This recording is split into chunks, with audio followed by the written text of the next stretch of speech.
Everyone, welcome to this live on the topic of why avoidant attachers do not fight for their partners in a situationship or relationship, particularly when they've broken up with someone, when that avoidant attacher has made numerous signs that they were interested in this person, that they seemingly love this person, were spending significant time with this person.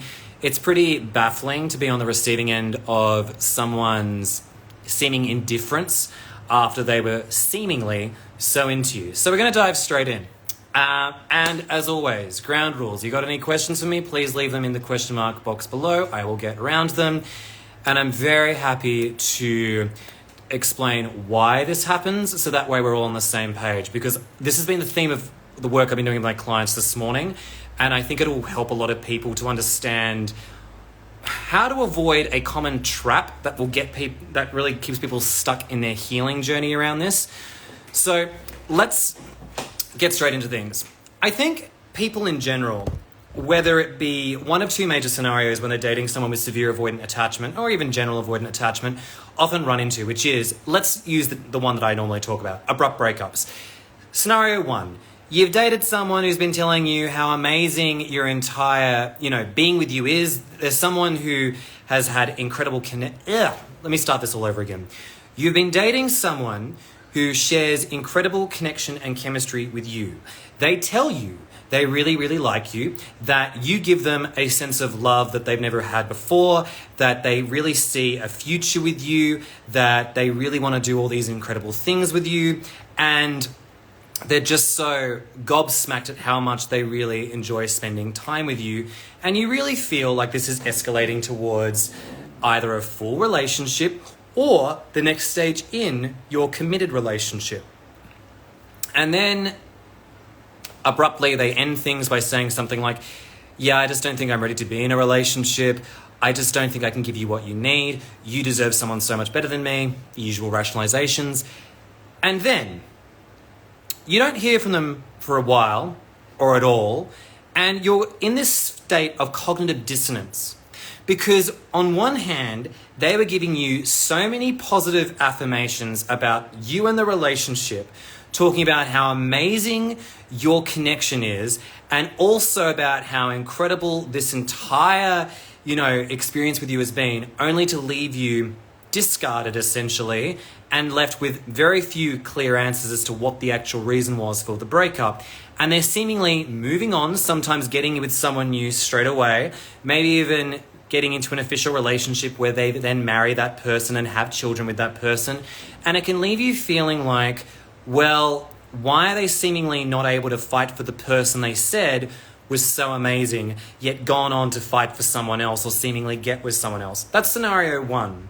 Scenario two, you've been dating someone for a long time, probably someone with more of a dismissive avoidant attachment style, where things were going really, really well, until all of a sudden this person pulls away for a period of time.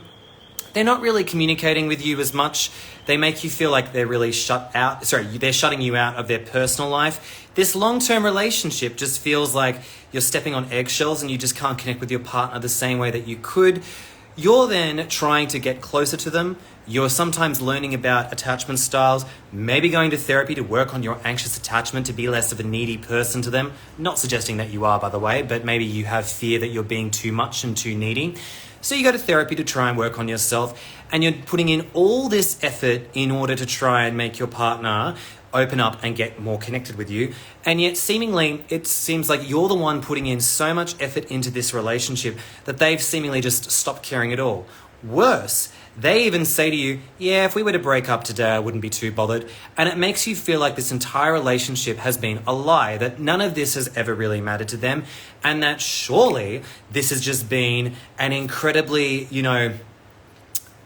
delusional experience that you've gone through, where you've been made to feel like you've dreamt this entire relationship up in your head and you're with someone who just seemingly isn't into you.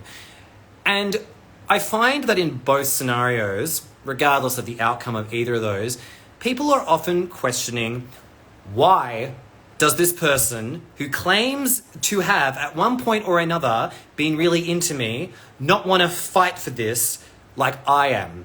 And I'm here to just make a sobering truth. And I'm going to try and break this down for everyone to understand. but I'm going to point it as simply as this. Avoidant brain is not anxious or secure brain in a relationship, meaning that when you are connecting with someone who has avoidant attachment, let's just say severe avoidant attachment for the argument's sake, their disposition is not to try and get close and to connect with someone, it's to do the opposite. When they actually connect with someone at an emotional level, that causes them to feel a flood of unworthiness and a whole range of discomfort inside of themselves, where their inner critic goes ballistic and starts telling them things like, you are not good enough for this person that you're dating. You are not worthy to be with someone like this. You're not going to be able to meet this person's needs. And they do tremendous battles in their head where they have their own version of anxiety. Where for the anxious attacher, our battle is often feeling like we're too much, we're too needy, we're not good enough, we're not attractive enough, as examples. Their battle is entirely different. They do not want to feel vulnerable with a partner because they fear that if things were to get closer, if they were to be in a more intimate relationship with you than they already are, you will leave them or it will inevitably end. They have a very pejorative view of how relationships are going to go. Their brain is designed to adapt, their brain is adapted to situations like this, where if they ever get particularly emotionally close to someone, it's like they're on a highway and they jump a lane in order to protect themselves, and they don't have sometimes much control over what's going on. This can be a very involuntary response. I know, for a lot of people that's going to sound like a cop-out. And I know a lot of people are not going to like hearing this, but I'm here to let you know, unfortunately, it is what it is. It is not an excuse for how this makes you feel with the actions that come off the back of all of this, but I'm just here to illuminate that there is a lot of neurobiological stuff that's going on trying to protect themselves from being like, oh God, no, we need to get out of danger and find ways to make me feel better. So as a consequence, this is when they turn to very, very abusive, I am calling it abusive, deactivation strategies that can do significant harm to you. The abrupt breakups are one, cheating, stonewalling, gaslighting, the whole gamut. And I am calling that abusive for the reason that even if it's not done offensively like someone who is a narcissist, it is done defensively and it can still hurt a lot because in their attempt to try and make themselves feel better, they are running. So if I were to take lots of steps back so that way we're all on the same page, if someone who has more of an anxious or even a secure attachment knows that when they're feeling intimate with someone, they want to lean in, get close within reason, or sometimes too much, depending on, their own attachment style. The avoidant attacher is looking to do the complete opposite to create a sense of emotional space between you and them. It is designed to help them feel safe from getting too close, too vulnerable, and to also suppress a lot of those internalized feelings of unworthiness, of being a bad person. So what happens in these sort of situations is when they do eventually look to break up with you or they are doing one of their deactivating strategies, it's important to understand that they're not thinking about the relationship's health. They're not thinking about your emotional well-being a lot of the time. Their first priority is them. Much of the time, they are focused on what do I need to do in order to make me feel better in this particular scenario.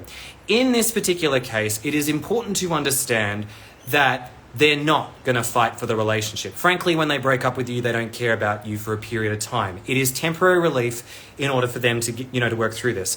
A lot of people often find that when they are going through a breakup or even a stonewalling episode, that the person, the avoidant attacher, is shut down like a robot, and they often feel like there's no love for them whatsoever.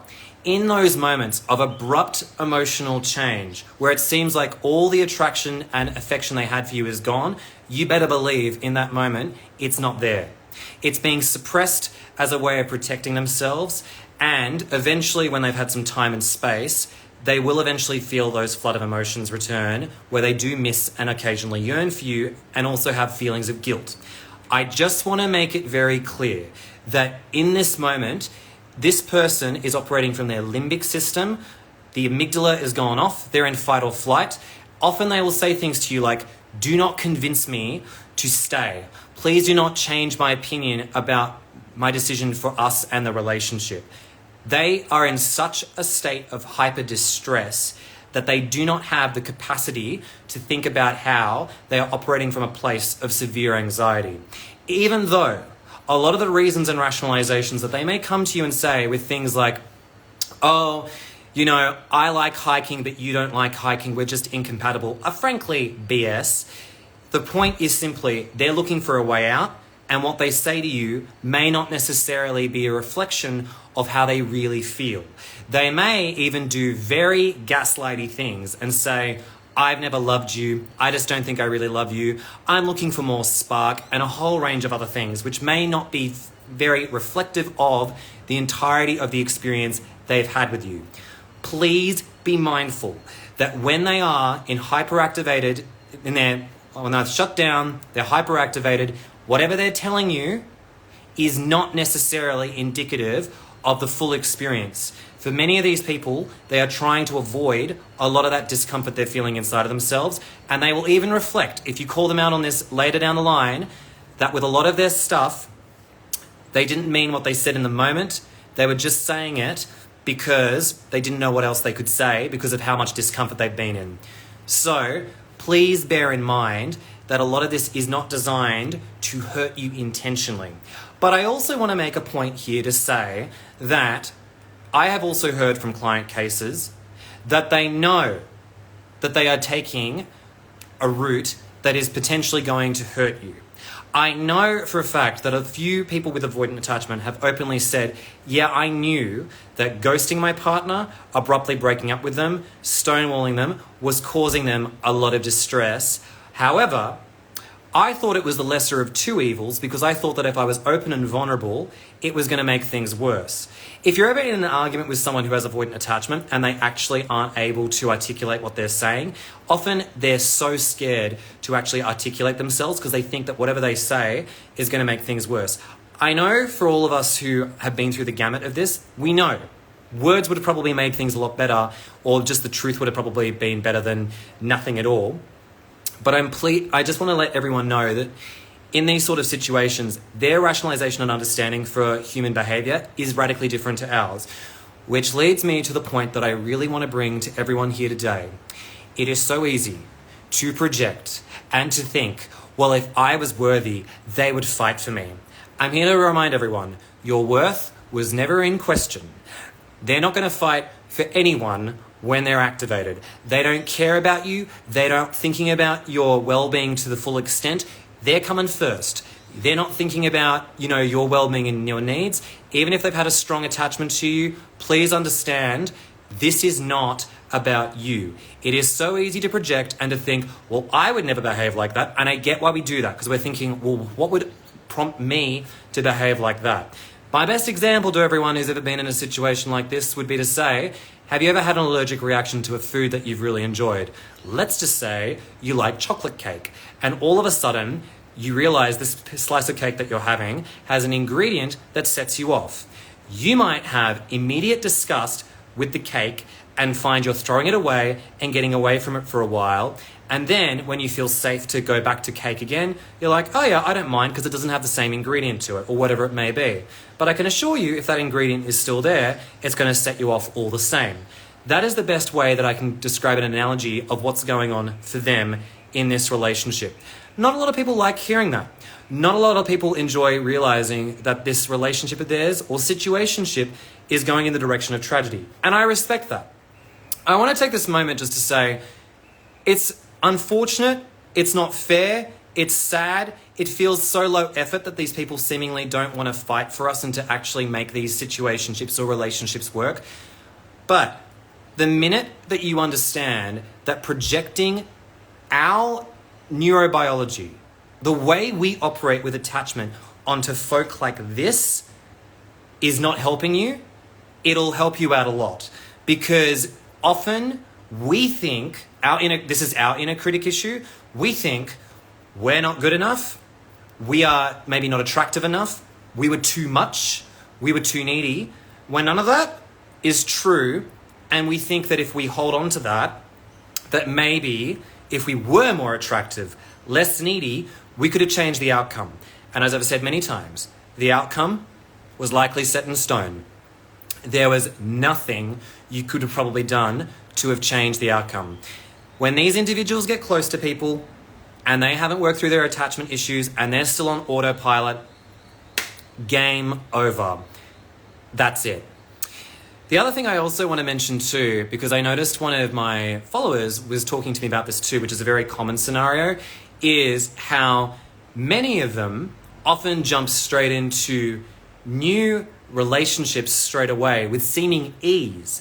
That many people, particularly women, I think, often feel like they're the learning lesson for a lot of, and this is straight women, by the way, a lot of straight women, I feel like they're essentially the stepping stone for a lot of men in their learning and their evolution to be with, the new girl that they're with, that somehow they've bequeathed their avoidant partner with so much personal development that they're left with nothing, while their partner has walked away with so much wisdom and experience that they're suddenly going to be better for the next person. And I'm here to let you know that that's not how real change works.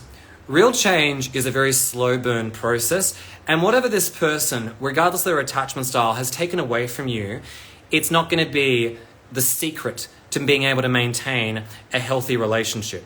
If an avoidant attacher couldn't do intimacy with you, what are the chances they're going to be able to do it with the next person? On paper, they may get married, they may have kids, but we have to also understand that many people in relationships, can get together not on a foundation of emotional intimacy. Sometimes they can be built on the foundation of euphoria, of getting with someone because it seems like a ride and because it seems like this is a really good opportunity to just be happy, to go with the flow, to be free and not worry about any complications regarding emotional intimacy. So please understand that context matters. Facebook, Instagram, TikTok, whatever people are using to illustrate their lives is not an accurate reflection of the inner stuff between two people in a relationship. If these individuals decide to advertise their relationship publicly, it may be a sign to them to help them prove to themselves that they're capable of creating a relationship. You also have to think about it too. What are the chances that this avoidant attacher was suddenly able to find the love of their life immediately off you? It doesn't quite work like that. Like, where are they finding these people? We also have to remember too that for those that have actually come from emotionally incestuous environments where they basically acted as the caregiver or parent to one of their own caregivers, then they're naturally quite good at love bombing and also being very good at seducing other people that they date. So you have to understand that it's not like they've suddenly cracked the code of emotional intimacy after being with you.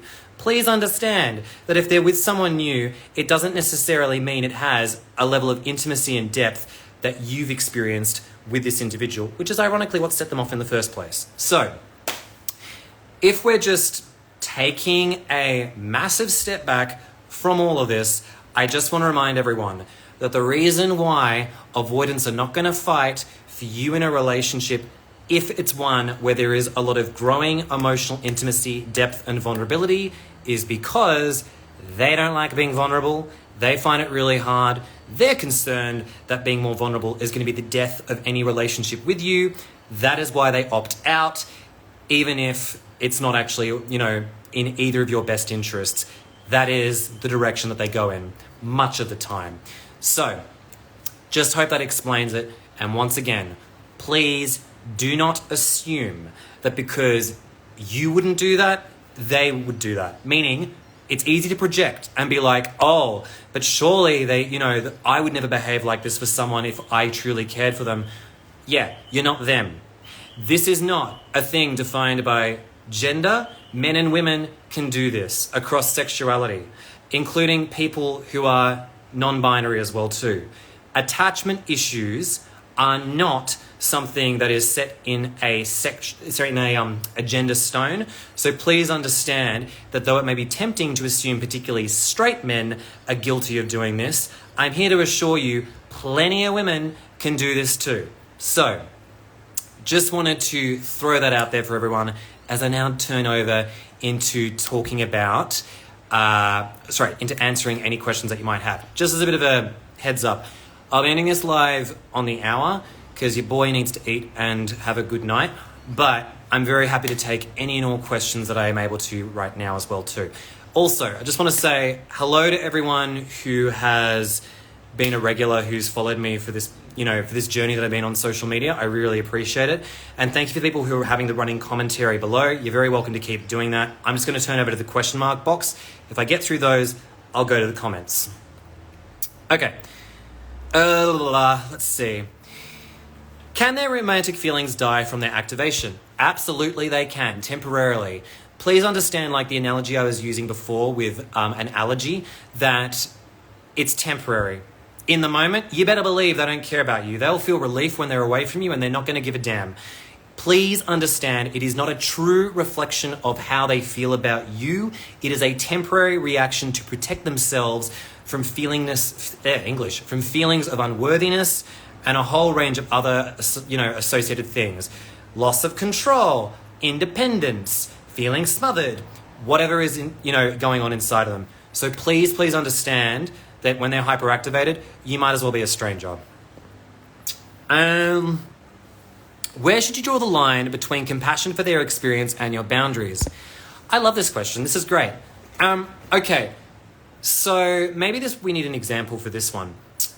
Let's say you've been dating someone with a fearful avoidant attachment style, right? Let's put it like this, and I'm using fearful avoidant because for a lot of people who follow me, we know that I often characterize this as the boomerang avoidant. Not every fearful avoidant does this. Not every fearful avoidant is as severe as this, but we're going to use this as an example anyways. Let's paint a picture.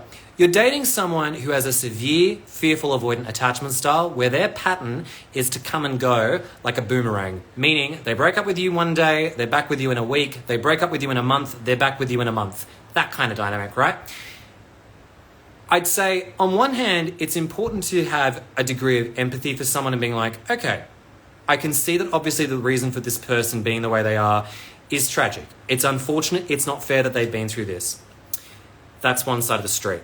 Where I draw the line is, it is not an excuse for if their behavior is causing me grief and pain. Meaning that if there are serious things that are affecting my mental and emotional well-being, like mental abuse, physical abuse, gaslighting, verbal abuse, financial abuse.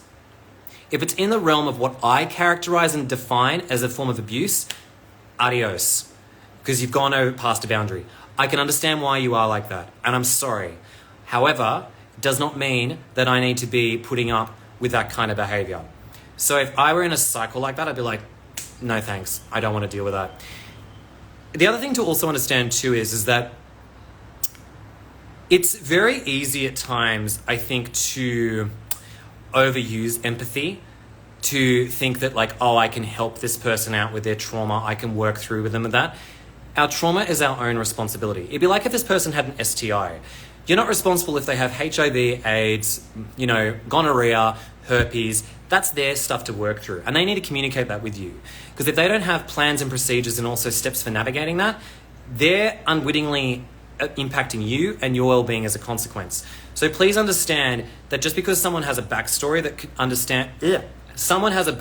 explains their behavior does not make it an excuse that you should have to put up with something that's really affecting you. I'd say I'm more lenient if the behavior is something that they're taking accountability for, responsibility for, and we might have flare-ups of issues, but it's not consequently throwing me for a loop that's really impacting me. So that's why I'm just saying here as a disclaimer, please bear in mind, this is a personal preference, decision, boundary for everyone in terms of how much they're willing to put up with. Please bear in mind, this is not something that everyone's going to agree with me on. It's got to be something that everyone feels is like, I'm not willing to put up with XYZ behavior. So just want to put it out there. All right, let's go to the next one.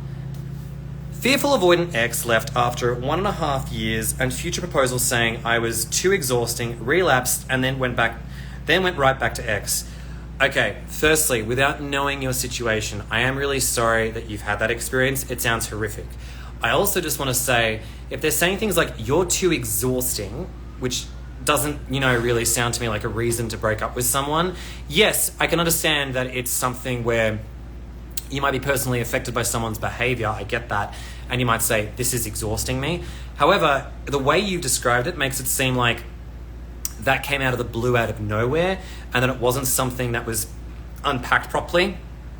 So I just want to state now that I think when someone says you're too exhausting in that particular way, I wouldn't really put too much faith in what's being said there.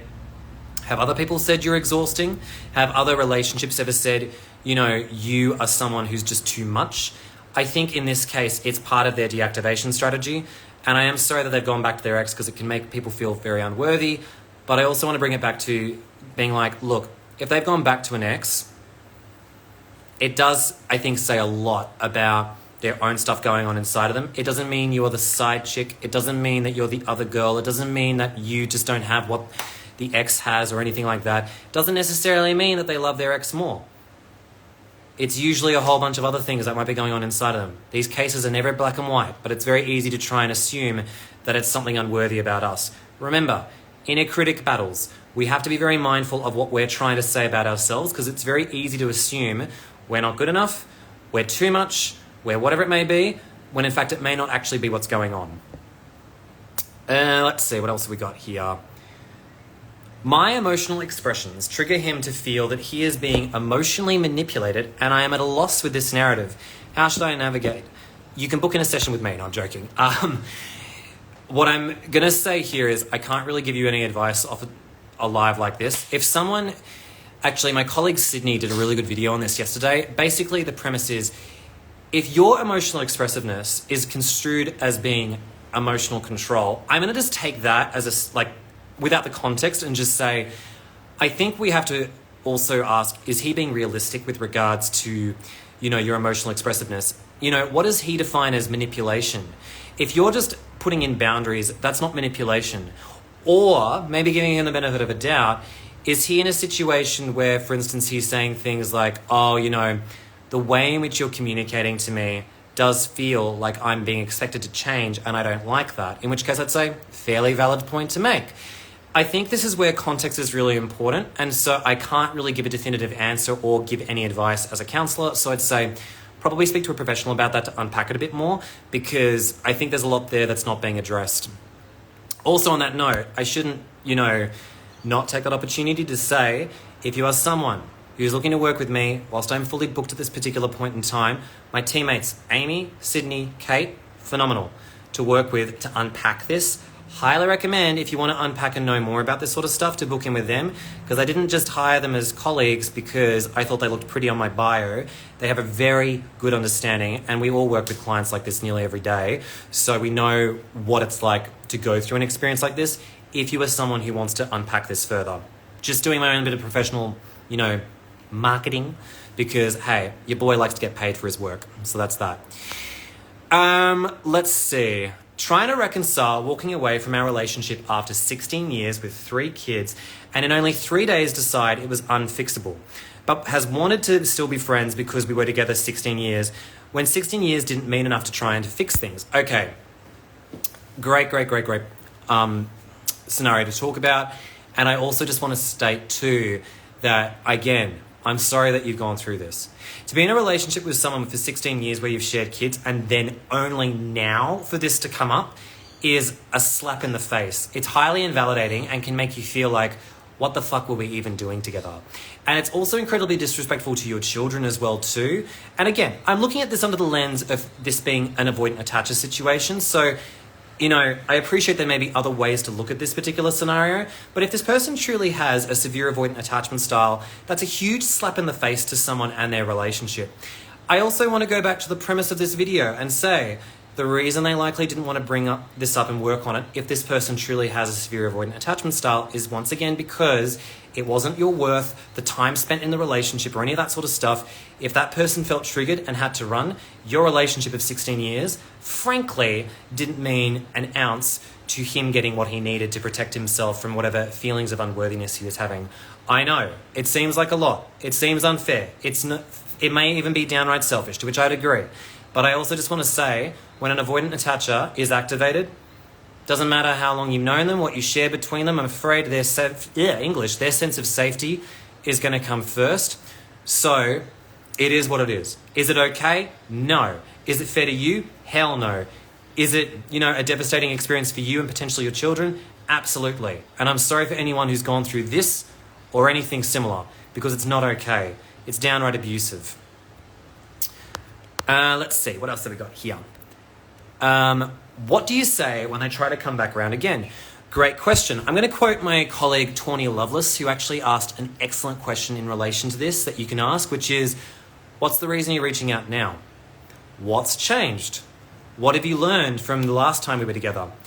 The reason it's important to get these people to ask it's important to ask these questions is because it's really important to get an understanding of what is actually motivating these individuals to turn around. If they were adamant that breaking up with you was the right course of action for them, why do they think now of all time is the right time to reconnect with you? I'm not saying you're not worth it. I'm simply saying that it's sort of a thing of like, you seem so sure of yourself that this wasn't right.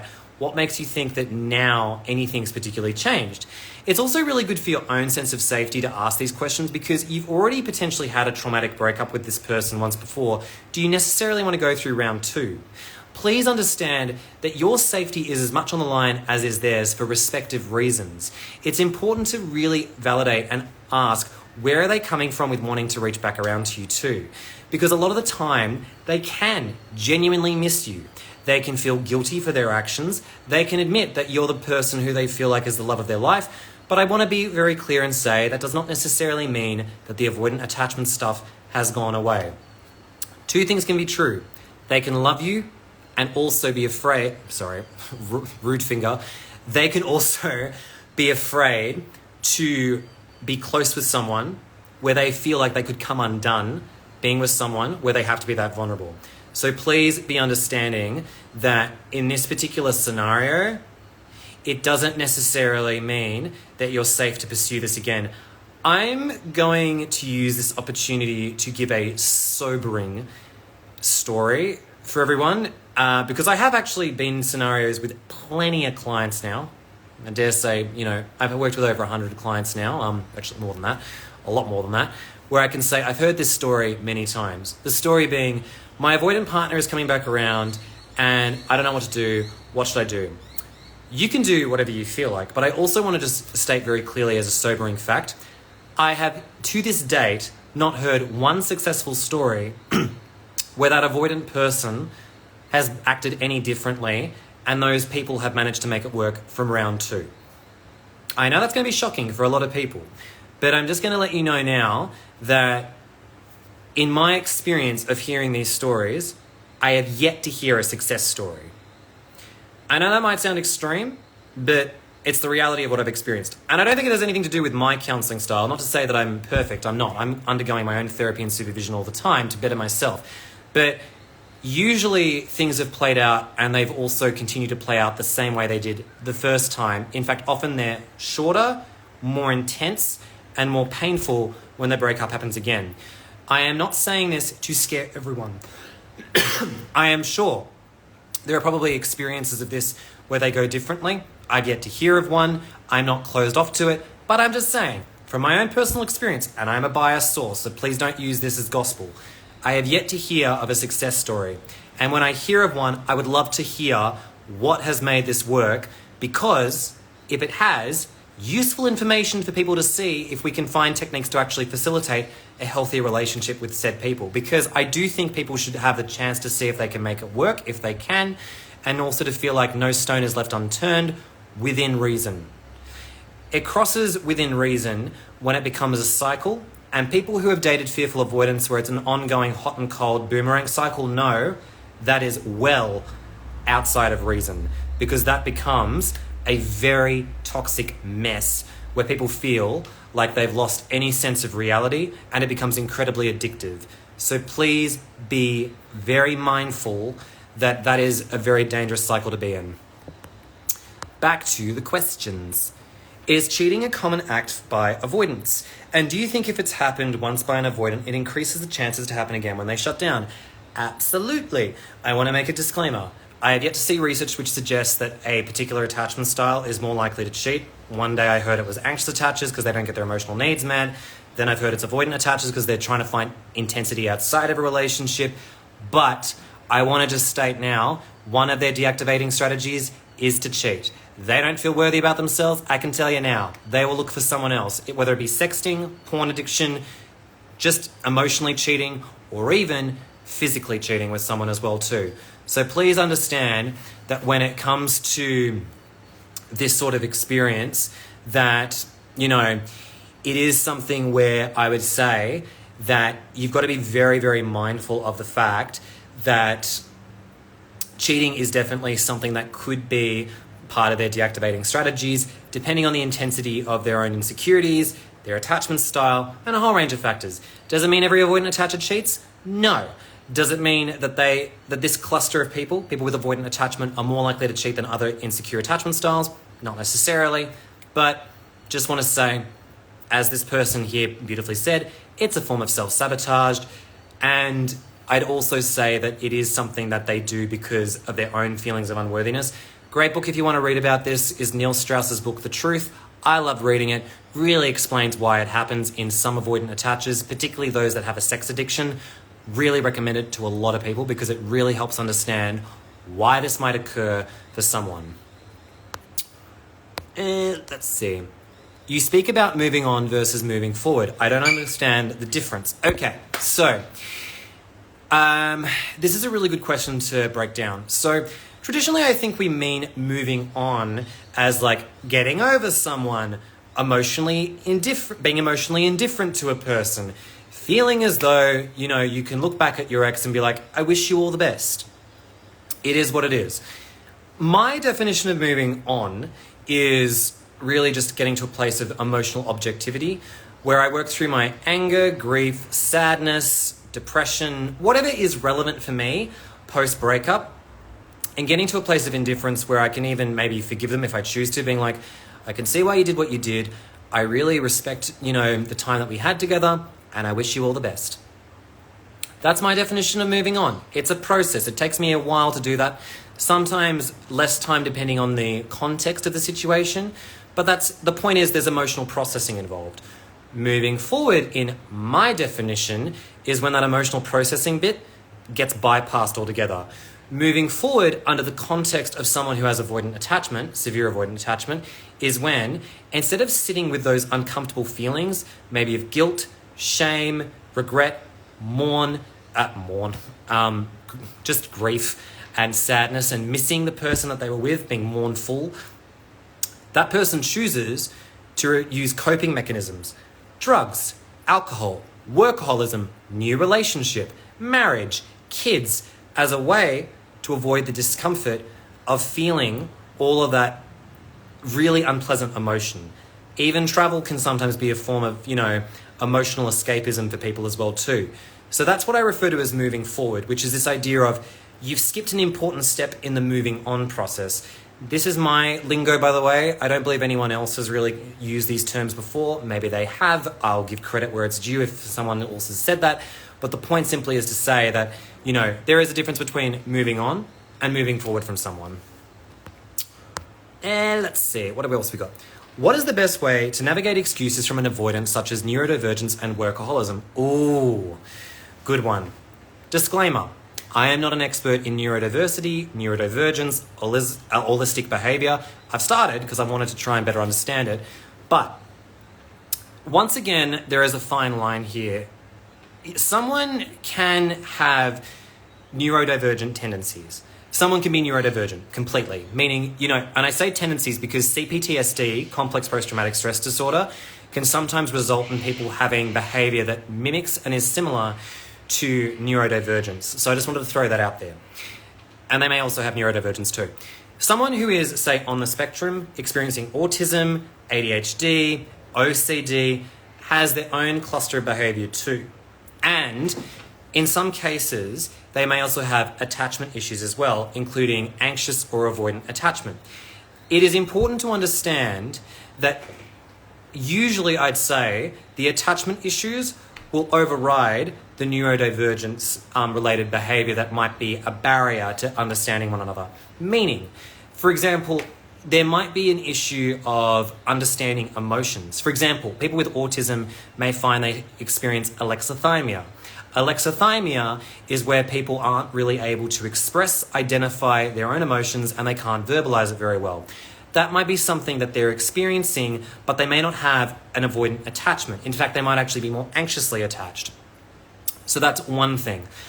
But if this person is experiencing, for example, alexithymia, but also avoidant attachment, there might be an overlap where there could be rejection sensitivity disorder as well as shutting down. There could also be some other things that are going on. For example, that person who's experiencing avoidant attachment and also autism could be someone with blank affect, which is they don't tend to have a very expressive expression in terms of their facial features.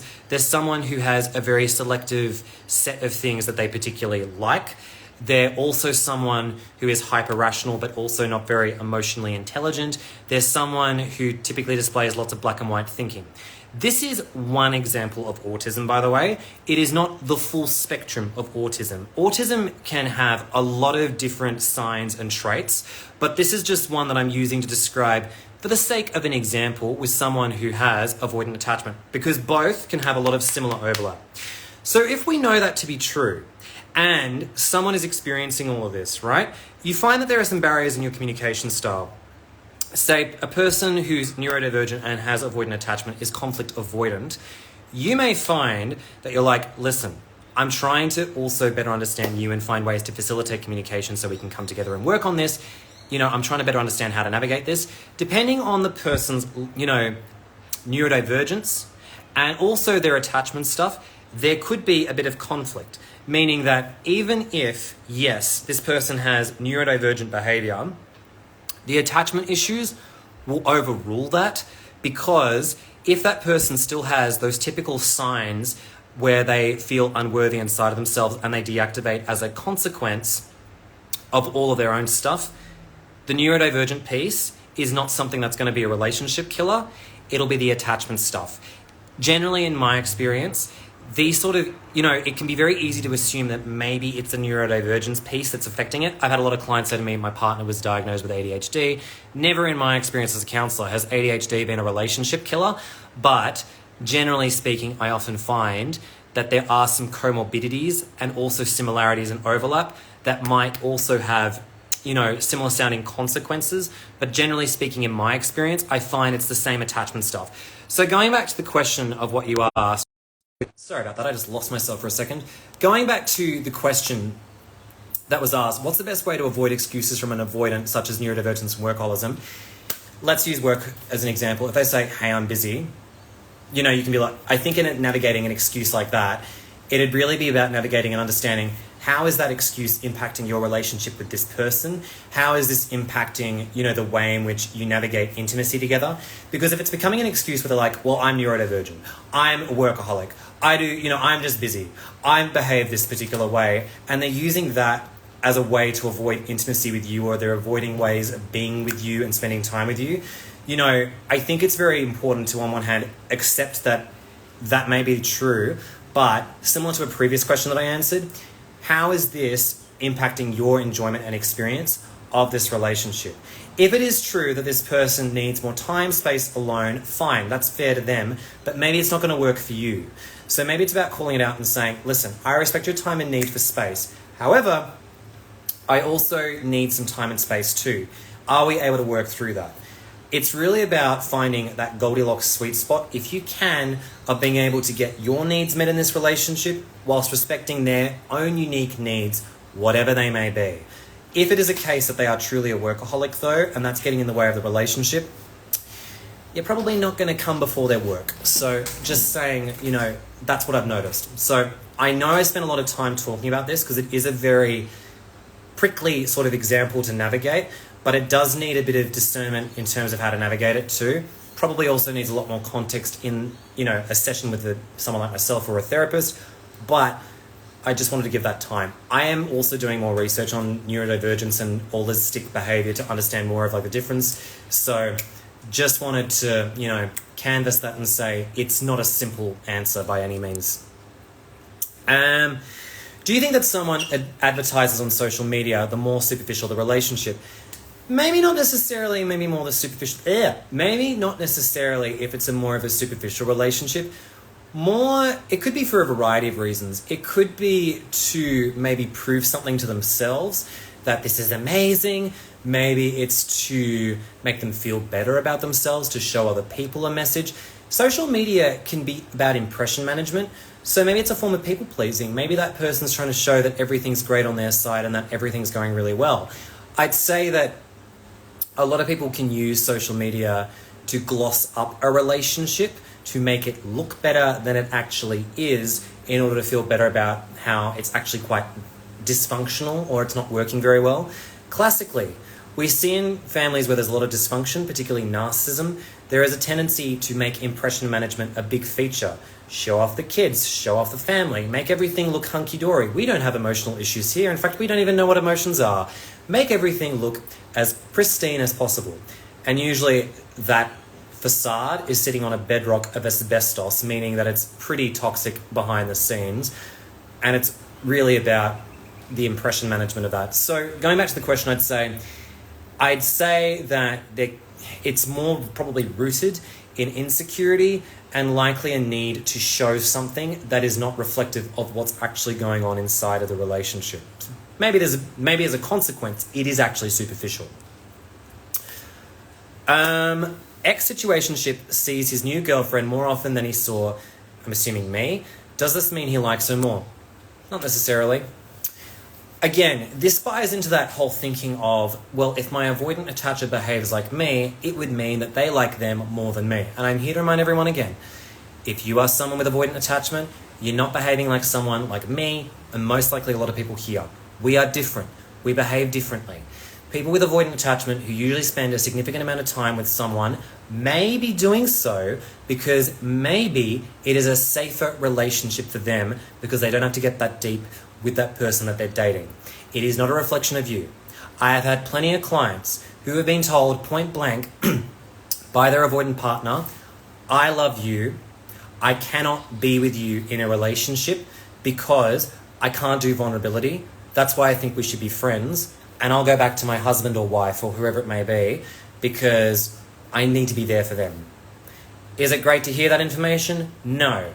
Can it make you feel like the other boy or the other girl? Hell yeah. Does it make you feel unworthy? Quite possibly. But is their intention to make you feel unworthy? No. A lot of the time, they do feel tremendous positive regard for you. Sometimes more than the person that they're actually with, who they might even be married to.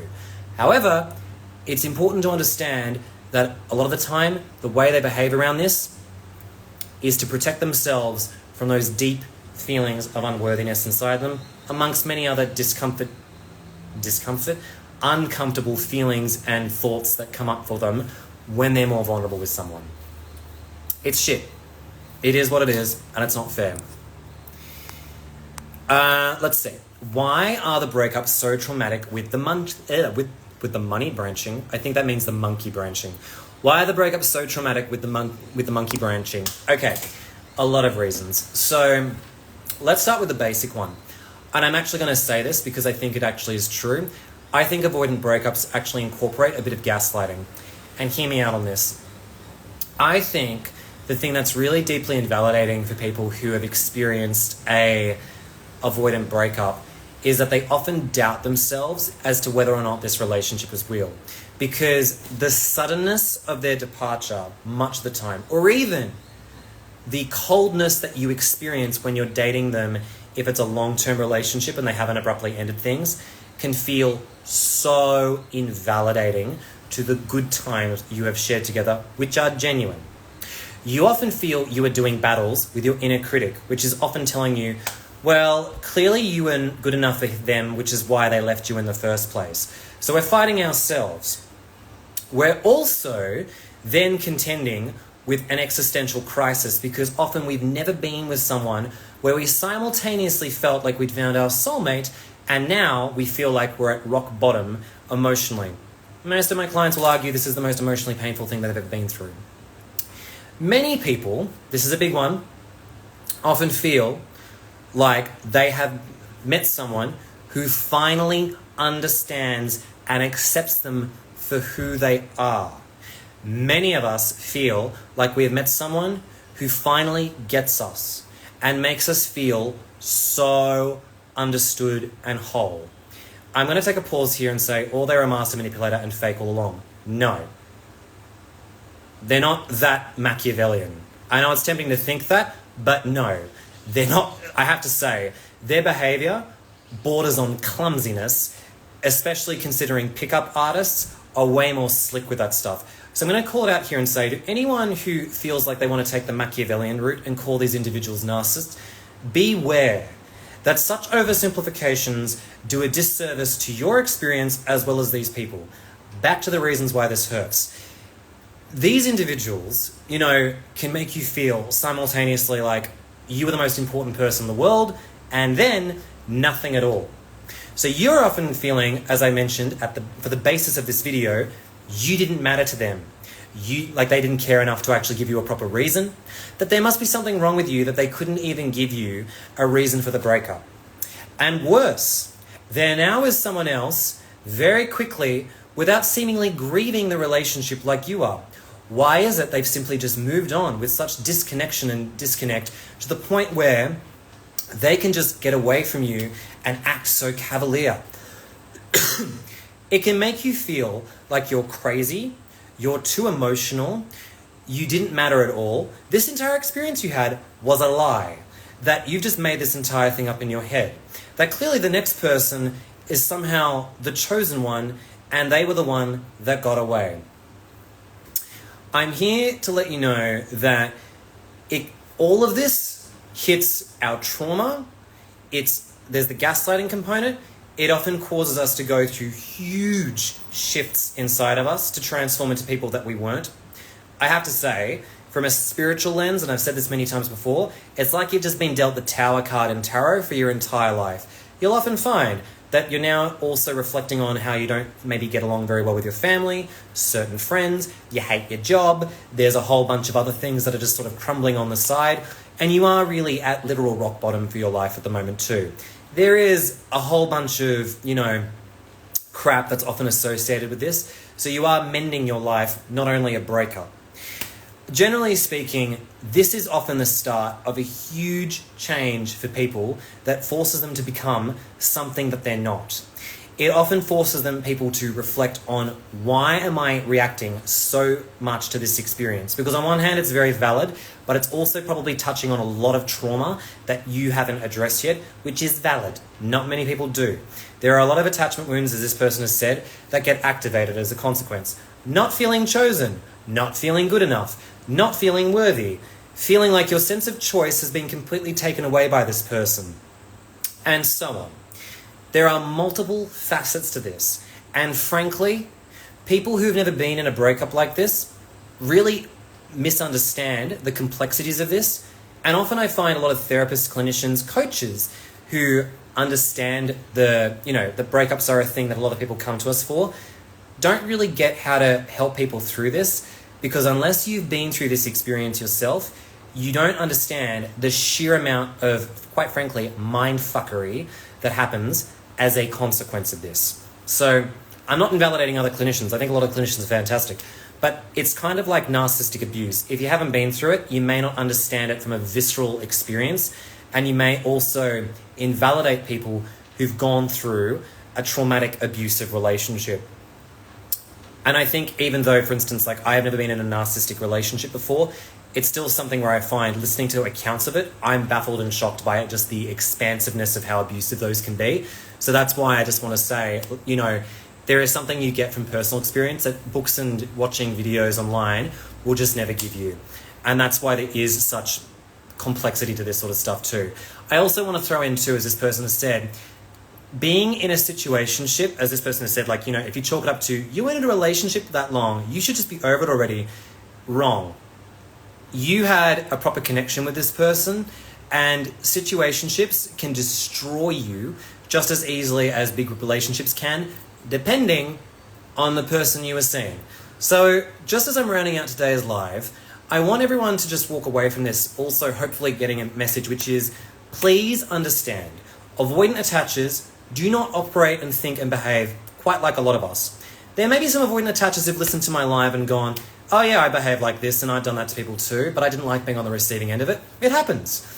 But I also just want to state that If you are someone who understandably does not identify with this pattern of behavior and has never done something like this to someone, where you grapple with the complex of being a bad person to a severe degree that it dictates your actions, then I think it's pretty safe to assume that you would never behave like this in a romantic relationship where you felt this strongly for someone, which by extension would mean you are not them in the way that they think and feel. Therefore, they're not going to fight for a relationship with you after they've ended it, unless they feel tremendous guilt and shame over it, which some of them do, and they will back around and then try and work on things. But for the most part, trying to assume that an avoidant attacher is going to behave like you can be a humongous cause of agony, grief, and pain. Please do not think that because you are a human being that operates in a particular way, that everyone else subscribes to the same way that they operate. It'll save you a lot of grief in the long run. I can see one person's written here, maybe you've talked about it before, but how do you feel about closure with an avoidant? Is a real closure conversation possible? I'm going to briefly answer this as I round out, and I'm going to say, I don't think that many people will ever have the closure we're seeking from an avoidant, and my really short, simplistic answer is because much of the time, avoidant attachers do not want actual closure with you. They don't know how to articulate their feelings. Much of the time it can be because of alexithymia and a bunch of other things, but also because they often feel incredibly uncomfortable to give you the real reason as to why they may have ended the relationship. So that is why having real closure is something I've rarely seen ever being achieved with someone who has avoidant attachment. Is it unfair? Yes. Do you deserve a sense of closure? Absolutely. It's up to you to find out what that closure means for yourself and how you go about it. But as I'm rounding out today's live, I just want to say that this experience can be incredibly unfair, confusing, baffling, but a lot of this can be healed through inner critic work, through also understanding that the way they operate is not the same way we operate, and that it's going to also be a journey of working through a lot of attachment trauma that has been hit by this. With that being said, I hope everyone has had a wonderful day. I've really enjoyed being on here to talk about this. I will talk more about this down the line too. I am slowly working my way back to Instagram. I want to talk about other things other than avoidant attachment as well too, because I like talking about other stuff.